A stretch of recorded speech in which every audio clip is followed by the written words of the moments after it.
বাংলাদেশের প্রধানমন্ত্রী পদের শীর্ষ প্রতিদ্বন্দ্বী ও বিএনপির চেয়ারম্যান তারেক রহমান আগামী সপ্তাহের নির্বাচনের পর জাতীয় সরকার গঠনের প্রস্তাব প্রত্যাখ্যান করেছেন।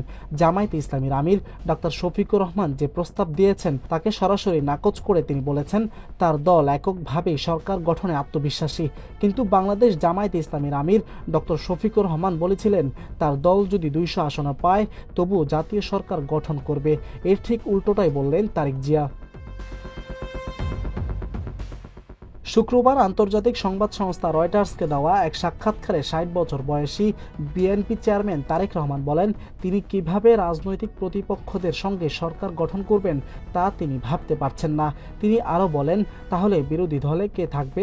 তারেক রহমানের এই বক্তব্য স্পষ্ট হচ্ছে, বিএনপি অন্য কোনো দলকে সরকারের অংশীদার হিসেবে মানছে না।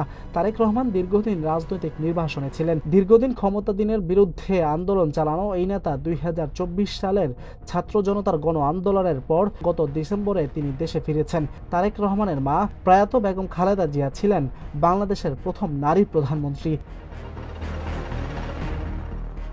আগামী 12 ফেব্রুয়ারি অনুষ্ঠিতব্য নির্বাচনে বিএনপির প্রধান প্রতিদ্বন্দ্বী হচ্ছে বাংলাদেশ জামায়াত ইসলামী। একসময় নিষিদ্ধ থাকা দলটি সম্প্রতি আবার সক্রিয় হয়েছে।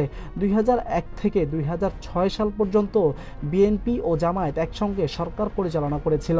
এবারও দেশকে স্থিতিশীল রাখতে জামায়াত জাতীয় সরকারে অংশীদার হওয়ার আগ্রহ প্রকাশ করলেও বিএনপি সেটি গ্রহণ করছে না। সাক্ষাৎকারে তারেক রহমান বলেন, তিনি জানেন না জামায়াত কতটি আসন পাবে, তবে তারা যদি বিরোধী দলে থাকে তিনি আশা করছেন তারা ভালো বিরোধী দল হিসেবে কাজ করবে। বিএনপির অন্যান্য সিনিয়র নেতারা জানিয়েছে, 300 আসনের মধ্যে বিএনপি 2/3 বেশি আসন পাবে বলে তারা আত্মবিশ্বাসী। দল সরাসরি 292টি আসনের প্রার্থী দিয়েছে। বাকি আসনগুলোতে মিত্ররা প্রতিদ্বন্দ্বিতা করছেন। তবে নির্দিষ্ট সংখ্যার কথা প্রকাশ করতে অস্বীকৃতি জানিয়ে তারেক রহমান বলেছেন, আমরা আত্মবিশ্বাসী যে সরকার গঠনের জন্য প্রয়োজনীয় আসন পাব। যদিও এ পর্যন্ত সমস্ত জরিপ বিএনপির বিজয়ের পূর্বাভাস দিচ্ছে। জামায়াত নেতৃত্বাধীন জোট থেকে শক্ত প্রতিদ্বন্দ্বিতার ইঙ্গিত পাওয়া যাচ্ছে। এই জোটে রয়েছে একটি জেনারেশন জেড রাজনৈতিক দল, যারা শেখ হাসিনা বিরোধী আন্দোলন থেকে উঠে এসেছে। পাশাপাশি বাংলাদেশের আন্তর্জাতিক সম্পর্কের প্রেক্ষাপটও জটিল হয়ে উঠছে।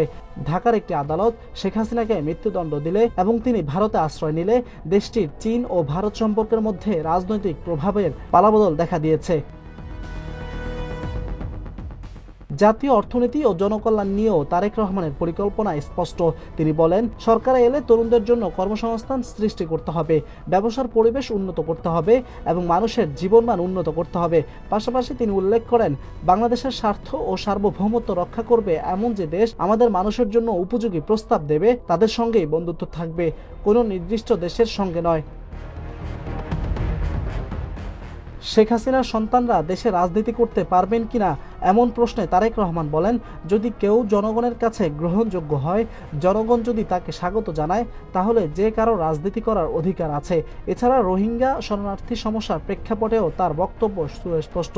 তিনি বলেন, রোহিঙ্গারা নিজেদের দেশে ফিরুক, তবে শুধুমাত্র নিরাপদ পরিবেশ নিশ্চিত হলে। যতদিন পরিবেশ নিরাপদ না হবে ততদিন তারা বাংলাদেশে থাকতে পারবে। এর মধ্য দিয়ে স্পষ্ট হচ্ছে, জাতীয় সরকার গঠনের প্রস্তাব জামায়াতের হলেও বিএনপি এককভাবে নির্বাচনের মাধ্যমে ক্ষমতায় আসতে আগ্রহী এবং তারেক রহমান দৃঢ়ভাবে এ বিষয়ে অন্য কোনো দলকে অংশীদার হিসেবে মানছেন না। রাহাত বিল্লাহ, নিউজ ডেস্ক।